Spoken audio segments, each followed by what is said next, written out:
Assalamualaikum warahmatullahi wabarakatuh. Perkenalkan, nama saya Amelia Putri dengan nomor BP 2010-52-2010 dari kelas M2 Akuntansi Manajemen yang diampu oleh Ibu Raina Kartika.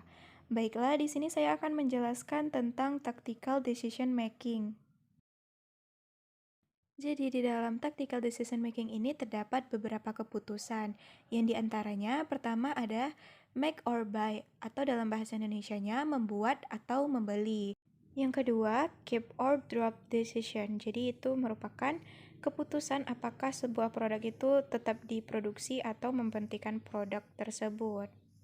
Selanjutnya, special order decision, atau diartikan sebagai keputusan pesanan khusus. Dan yang terakhir, sell or further process. Jadi ini merupakan jual atau memproses lebih lanjut sebuah produk. Baiklah, di kesempatan kali ini saya akan menjelaskan 3 keputusan saja. Yang pertama yaitu membuat atau membeli. Yang kedua, keputusan tetap memproduksi atau memberhentikan produksi. Dan yang ketiga yaitu jual atau memproses kembali lebih lanjut produk tersebut. Baiklah, untuk pertama kita akan membahas mengenai membuat atau membeli.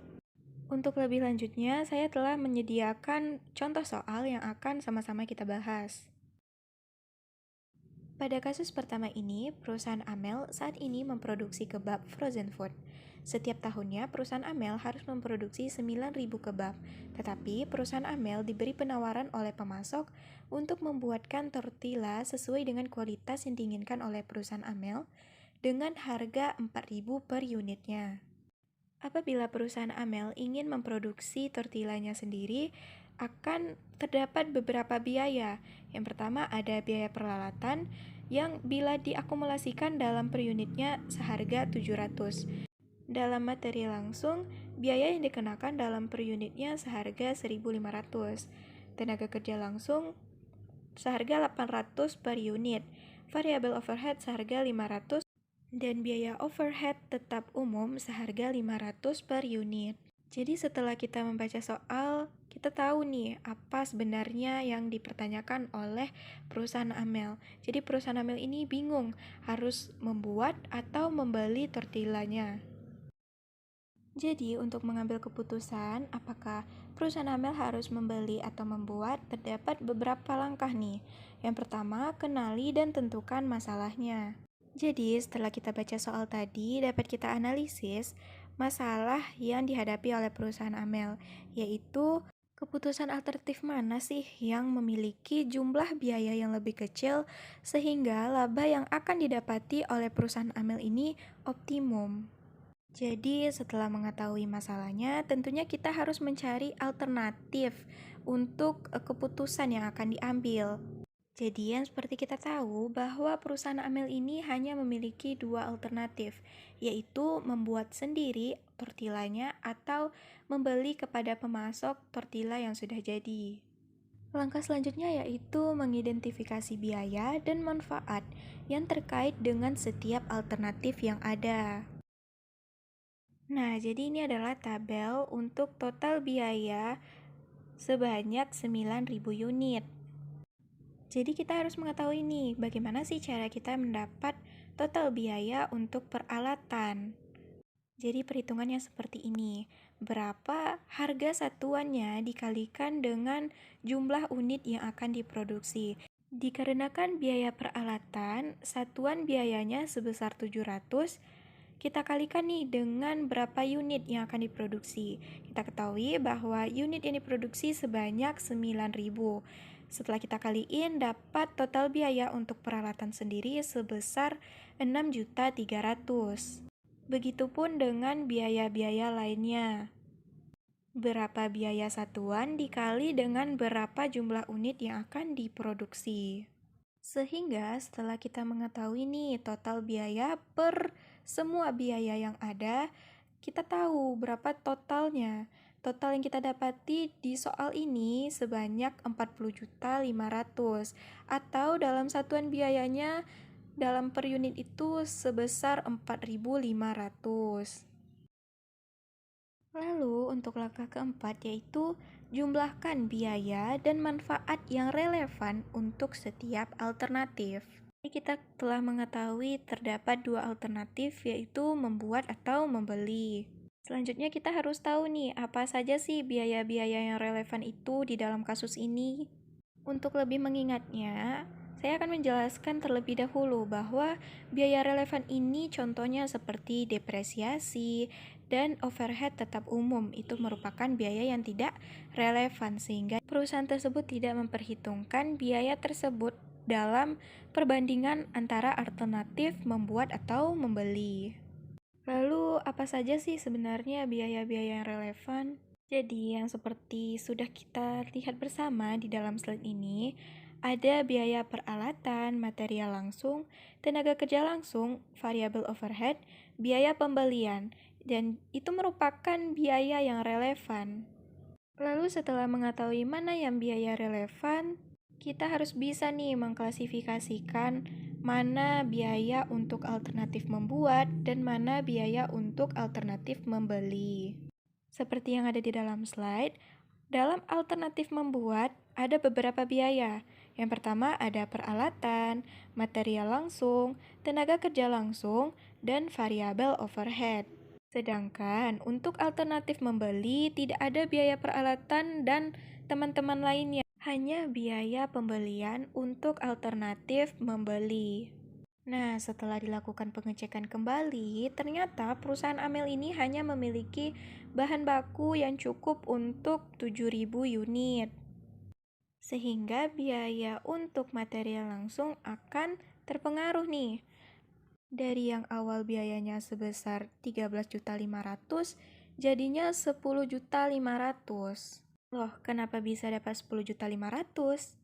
Sama seperti kita menghitung biaya sebelumnya, berapa biaya per unitnya dikali dengan berapa yang akan diproduksi.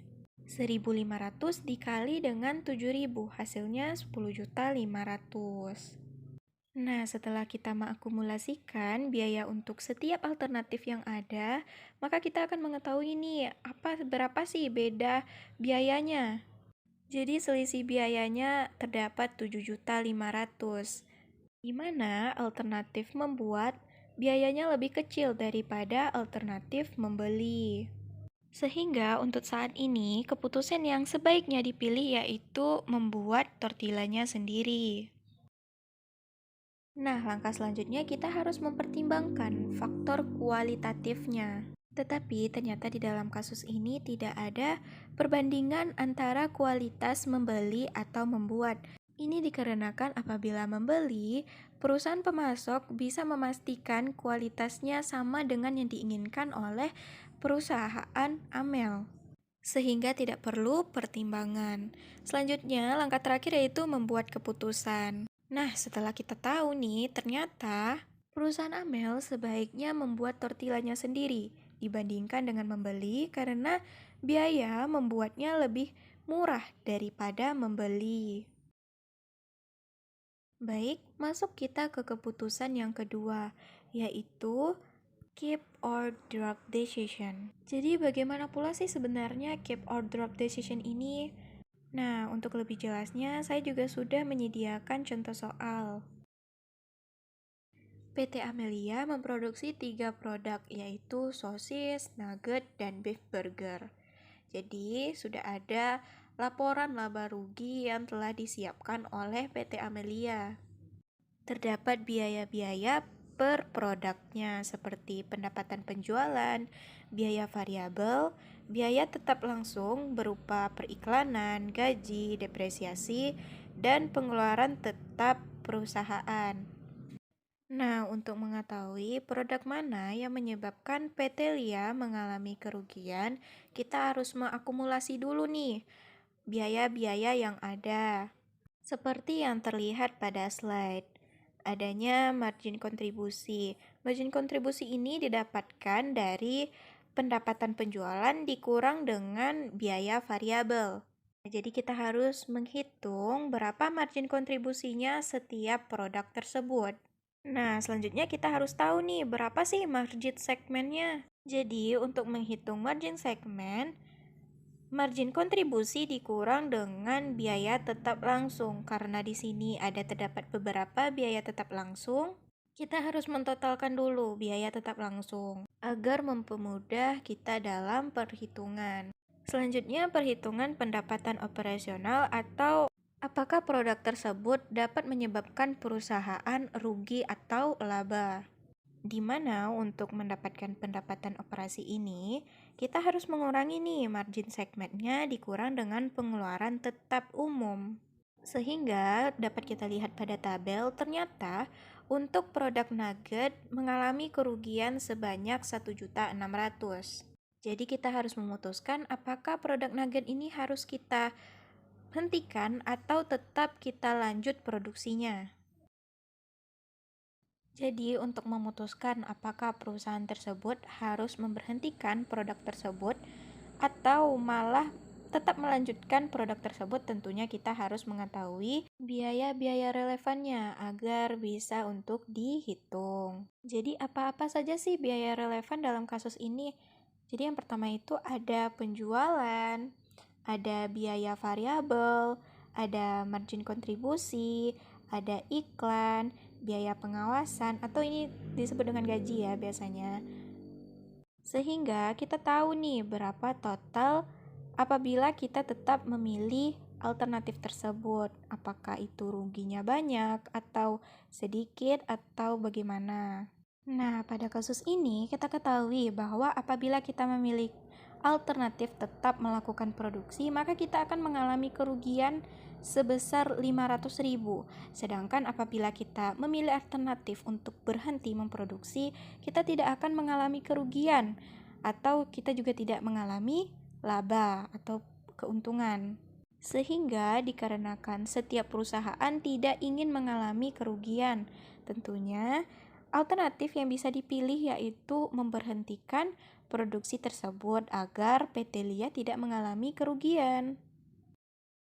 Baiklah, keputusan yang terakhir yaitu sell or further process. Untuk lebih mudah memahami materi ini, kita akan masuk ke contoh soal. Sebuah perusahaan memproduksi jagung dengan biaya bersamanya 300 juta dan terdapat 3 klasifikasi tipe jagung. Grade A sebanyak 100 kg dijual seharga 2.000 per unit. Grade B sebanyak 70 kg yang dijual per kilo dengan biaya 3.500 per kilo. Grade C sebanyak 50 kilo yang akan dibuatkan jasuke dengan banyak gelas plastik 500 dan dijual seharga 4.500 per unit. Suatu UMKM memesan jasuke dengan harga 6.000 per gelas plastik. Biaya memproses jagung grade B menjadi jasuke memerlukan biaya 500 dan setelah diproses banyak jasuke menjadi 45 kg. Nah, dapat kita simpulkan nih, ternyata apakah kita harus membuatkan produk untuk UMKM yang memesan ini? Nah, untuk menjawab pertanyaan ini, kita harus tahu dulu nih selisih pendapatan bersih terhadap produk yang ingin diproses lebih lanjut dan yang tidak. Lalu timbul pertanyaan, jadi bagaimana sih mendapatkan pendapatan bersih itu? Nah, jadi untuk pendapatan bersih itu pendapatan dikurang dengan biaya prosesnya. Karena apabila perusahaan ingin melakukan proses lebih lanjut terhadap produk, tentunya ia harus memikirkan dulu nih, apakah dia mendapatkan laba atau sebaliknya.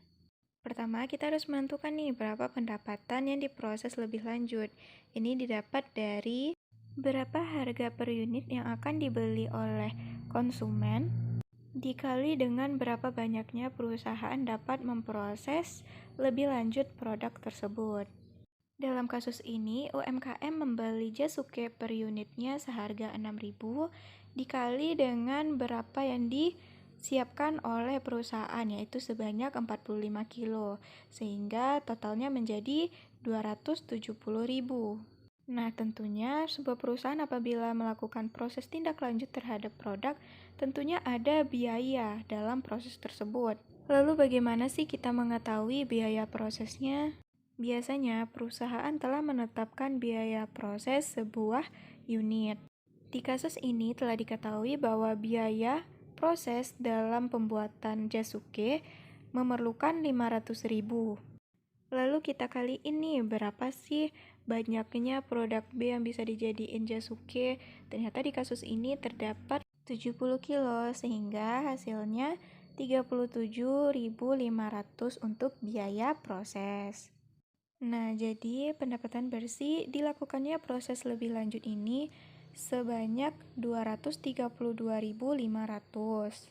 Selanjutnya kita bandingkan dengan produk yang tidak dilakukan proses lebih lanjut.